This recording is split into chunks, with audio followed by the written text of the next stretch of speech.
Hello everyone, welcome back to another video. So আজকের ভিডিওতে আমি প্যাগিং নিয়ে ডিসকাস করব। প্রথমে আমরা গ্রাফিক্যালি দেখব যে প্যাগিং কিভাবে কাজ করে এবং পরবর্তীতে আমরা কোড করে দেখব যে বেসিক্যালি প্যাগিং কিভাবে কাজ করে। সো আজকের ভিডিওটা দেখার পরে আশা করি প্যাগিং নিয়ে আপনাদের কোনো প্রকার কনফিউশন থাকবে না। সো প্রথমে আমাদের কম্পিউটারে চলে আসি, আসার পরে ধরেন আমি একটা হোয়াইট বোর্ড ওপেন করে রাখছি। সো এখানে দেখতে পাচ্ছেন অল অ্যাবাউট হচ্ছে প্যাকিং। যদি আমরা যে প্যাকিং দিব, প্যাকিং হচ্ছে ভিতর থেকে জায়গা নেয়, ভিতর থেকে জায়গা, দ্যাট মিনস ধরেন আমরা প্যাকিং দিচ্ছি, প্যাকিং দেওয়া দেখেন উপরে যায় প্লেস নিচ্ছি, এই যে এতটুকু জায়গাটা, এটা হচ্ছে একটা প্যাকিং। আবার ধরেন এই পাশে আমরা প্যাকিং দিচ্ছি, দেখেন লেখাটা কিন্তু মাঝখানে আছে, তার মানে কি আপনি দেখেন এই যে অল অ্যাবাউট প্যাকিংটা মাঝখানে আছে, এই এখান থেকে এতটুকু প্যাকিং নিয়েছে, আবার এখান থেকে এখানে প্যাকিং নিয়েছে, আবার এখান থেকে এখানে প্যাকিং নিয়েছে, আবার এখান থেকে এখানে প্যাকিং নিয়েছে। এটাকে বলে এটাকে বলে প্যাকিং টপ, এটাকে হচ্ছে প্যাকিং রাইট, এটা হচ্ছে প্যাকিং বটম, আর এটা হচ্ছে প্যাকিং লেফট। তার মানে হচ্ছে আপনি একটা জিনিস দেখেন, আমরা এভাবে চিন্তা করব, এটা top right bottom left, top right bottom left. তার মানে একটা জিনিস যদি আপনাদের এক্সাম্পল দিই, ধরেন আমি বলি, সেটা হচ্ছে এটা কিভাবে কাজ করে। এটা মূলত কাজ করে হচ্ছে আপনার লাইক ঘড়ির কাঁটার দিকে, অর্থাৎ ক্লক ওয়াইজ কাজ করে। তার মানে যদি আমি এখানে একটা পেনের হেল্প নেই তাহলে জিনিসটা সুবিধা হবে। তার মানে হচ্ছে এভাবে ঘোরে, এভাবে ঘুরবে, ঘড়ির কাঁটা এভাবে ঘোরে না। সো ঘড়ির কাঁটা আপনি এভাবেই চিন্তা করবেন আসলে। তার মানে এটা হচ্ছে প্যাকিং টপ, এটা হচ্ছে প্যাকিং হচ্ছে রাইট, এটা প্যাকিং বটম, আর এটা হচ্ছে প্যাকিং লেফট। তার মানে টপ রাইট বটম লেফট, তার মানে ক্লক ওয়াইজ কিন্তু এইটা কাজ করে। সো এই কাজটাই এখন আমরা কোডিং করে দেখব, তাহলে আপনাদের কনফিউশন 100% ক্লিয়ার হয়ে যাবে। সো আমরা ভিজুয়াল স্টুডিও কোডে আসবো, আসার পরে আমাদের আজকে লেসন নাম্বার হচ্ছে 9। সো আমরা লেসন নং 9 করে একটা ফোল্ডার ওপেন করে নেই। দেন আমরা একটা এইচটিএমএল ফাইল লাগবে ডেফিনেটলি। সো আমরা এইচটিএমএল ফাইলটা ওপেন করে নেই। সো এইচটিএমএল5 দিলাম, দেওয়ার পরে আমরা এখানে লিখবো সে আমরা প্যাকিং, জাস্ট আমরা প্যাকিং দিলাম, ঠিক আছে। তারপর এখানে একটা গিভের আমরা হেল্প নেই, সে একটা গিভ দিলাম, তারপর একটা ক্লাস দিই, ক্লাস নাম দিলাম, প্যাকিংই দিলাম, ঠিক আছে।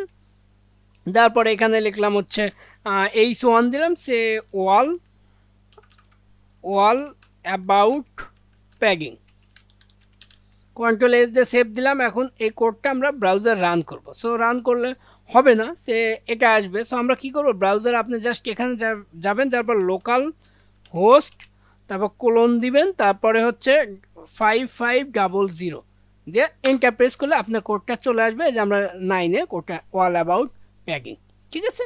সো আপনি যে কোনো ব্রাউজারে এটা লোড করতে পারেন। সো এখন আমরা এটাকে একটু স্টাইল দেব, স্টাইলের জন্য সিম্পল কিছু কাজ করব, সেটা আমরা সবাই জানি স্টাইল ট্যাগের হেল্প নেব।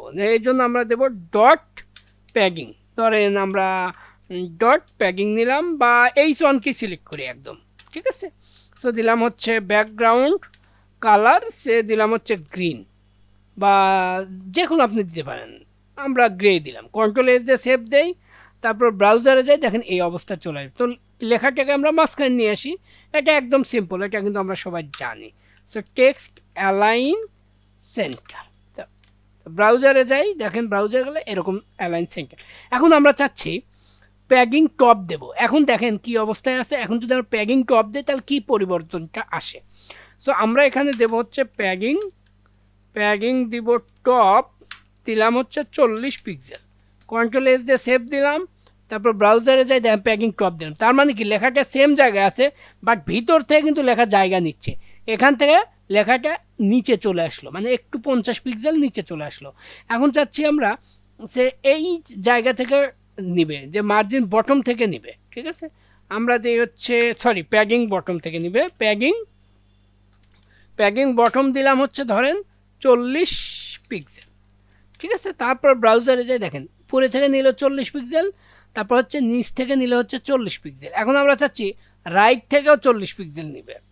সো আমরা যে কাজ করবো, মার্জিন রাইট হচ্ছে 40 পিক্সেল, ঠিক আছে।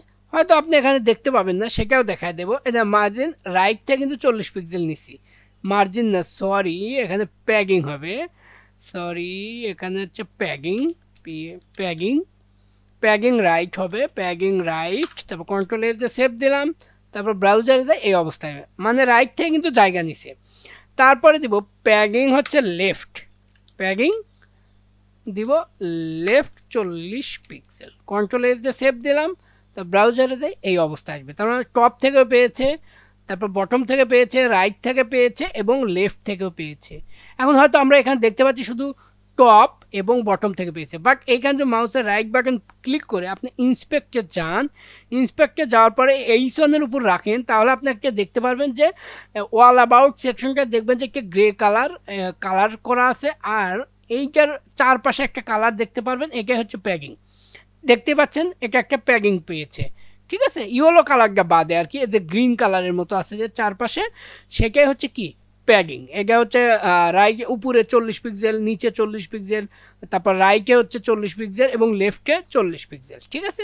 এইভাবে প্যাগিং কাজ করে, লাইক দেখ এরকম।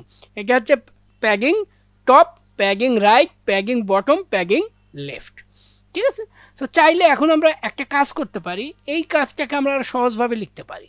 ধরেন এটা আমরা কমেন্ট করে দিলাম, ঠিক আছে। এখন কন্ট্রোল এস দিয়ে সেভ দেই।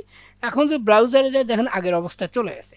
এখন আমরা চাচ্ছি যে প্যাগিং টপ পাবে এবং বটম পাবে, বাট লেফট এবং রাইটে 0 থাকবে। সেটা কিভাবে করতে পারি? ধরেন আমরা প্রথমে লিখবো হচ্ছে প্যাগিং ধরেন আমরা টপে 0 পিক্সেল 0 পিক্সেল, এটা আমরা রেখে দিলাম।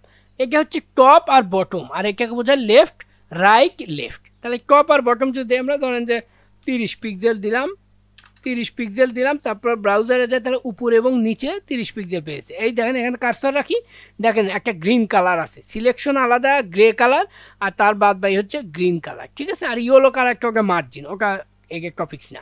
সো দেখেন একটা প্যাগিং পাচ্ছে, ঠিক আছে। এইটা উপরে একটা প্যাগিং এবং নিচে একটা কালার দেখতে পাবেন, এই যে কালার পেয়েছে। তার মানে কত দিছি আমরা? 30 পিক্সেল দিছি। এবং লেফট আর রাইটে কিন্তু এখন 0 পিক্সেল আছে, দেখতে পাচ্ছেন এ পাশে টোটাল জায়গাটা নিয়ে আছে, 0 পিক্সেল আছে, ঠিক আছে। এখন আপনি চাচ্ছেন না, আমরা চাচ্ছি যে টপ আর বটম 0 রাখবো এবং রাইট এবং লেফটে আমরা 30 পিক্সেল দেবো, সে কাজও করতে পারবো। এখন কন্ট্রোল এসে সেভ দিলাম, ব্রাউজারে যাই, দেখেন এটা দেখা যাচ্ছে না চেঞ্জেসটা, বাট এখানে রাখেন, দেখেন এই পাশ থেকে 30 পিক্সেল চলে আসছে, এ পাশ থেকেও 30 পিক্সেল চলে আসছে। দেখেন এই যে এখানে যে কার্সরটা রাখছি, তখনই আপনি পার্থক্যটা দেখতে পাবেন। দেন এই যে কাজটা করলাম, এগুলোকে বলে হচ্ছে শর্ট হ্যান্ড, ঠিক আছে, শর্ট হ্যান্ড রুল বলে। সো এই কাজটা কিন্তু আমরা সহজে করতে পারি, এবং আমরা চাচ্ছি যে চারিদিকে একটা প্যাগিং হবে, তাহলে সব দিকে সেম প্যাগিং হবে। আমরা দিলাম হচ্ছে প্যাগিং 50 পিক্সেল, কন্ট্রোল এস দিয়ে সেভ দিলাম। তারপর ব্রাউজারে যাই, দেন চারপাশে 50 পিক্সেল পেয়েছে, টপে 50, রাইটে 50, বটমে 50 এবং লেফটে 50। আপনি যদি এই সনের উপর রাখেন, দেখতে পাবেন চারপাশে যে গ্রিন কালারটা হয়েছে অল অ্যাবাউট প্যাগিংয়ের চারপাশে, অল অ্যাবাউট প্যাগিংটা গ্রে কালার দেওয়া আছে, আর চারপাশে গ্রিন কালারের মতো দেখা যাচ্ছে। এইগুলো হচ্ছে চারপাশে সমান প্যাগিং পেয়েছে, ঠিক আছে। দেন আমরা আরেকটা কাজ দেখব, সেটা হচ্ছে ধরেন আমরা প্যাগিং দিব, প্যাগিং আমরা দিব হচ্ছে লাইক টপে দিলাম, এটা হচ্ছে টপ 40 পিক্সেল, ঠিক আছে। তারপর দেবো হচ্ছে রাইটে, ঘড়ির কাঁটার কিন্তু দিকে, রাইটে দিলাম হচ্ছে 50 পিক্সেল, ঠিক আছে। আবার বটমে দিলাম হচ্ছে 40 পিক্সেল এবং লেফটে দিলাম হচ্ছে 50 পিক্সেল। তার মানে কি, এটা হচ্ছে টপ, এটা হচ্ছে রাইট, এটা হচ্ছে বটম, এটা হচ্ছে লেফট। তার মানে ঘড়ির কাঁটার দিকে কিন্তু কাউন্ট হচ্ছে। সো আমরা ব্রাউজারে যাই, দেখেন এই চেঞ্জেসটা আসছে। আমরা যদি এখন এই সনের কাছে রাখি, তাহলে দেখতে পাবেন যে আমরা দেখেন প্যাগিং, আচ্ছা ঠিক আছে। সো আপনি দেখতে পাবেন প্যাগিং, এটা হচ্ছে আমরা কার্সরকে রাখি, এটা হচ্ছে টপ, এটা রাইট, এটা হচ্ছে বটম, এটা হচ্ছে লেফট। দেখেন সমানভাবে সেমভাবে সেই বিষয়টাই কাজ করছে। সো এটা হচ্ছে কি, এগুলো হচ্ছে এটাকে বলে হচ্ছে, এটা হচ্ছে শর্ট হ্যান্ড, এটা অ্যানাদার শর্ট হ্যান্ড রুল, ঠিক আছে। সো প্যাগিং শর্ট হ্যান্ড, ঠিক আছে। সো এটা হচ্ছে শর্ট হ্যান্ড রুলস প্যাগিংয়ের। সো আশা করি আজকের ভিডিও থেকে আপনি প্যাগিং কীভাবে কাজ করে এবং এ সম্পর্কে যদি কোনো কনফিউশন থেকে থাকে, তাহলে আপনাদের কনফিউশন আজকের ভিডিও থেকে দূর হবে বলে আমি বিশ্বাস করি। সো তারপরে যদি আপনাদের কোনো সমস্যা থেকে থাকে, অবশ্যই কমেন্ট করে জানাবেন। আমি কমেন্ট রিপ্লাই দেওয়ার চেষ্টা করব, বিকজ আমি চাচ্ছি যে আপনাদের ফাউন্ডেশন যাতে স্ট্রং হয় এবং ইন ফিউচারে যখন প্রজেক্ট করতে যাবেন তখন এই বিষয়গুলো নিয়ে আপনাদের মনের মধ্যে যাতে কোনো প্রকার কনফিউশন না থাকে, সেটাই আমার উদ্দেশ্য। সো আশা করি ভিডিওটি ভালো লেগেছে। যদি ভালো লাগে লাইক, কমেন্ট এবং সাবস্ক্রাইব করতে অবশ্যই ভুলবেন না।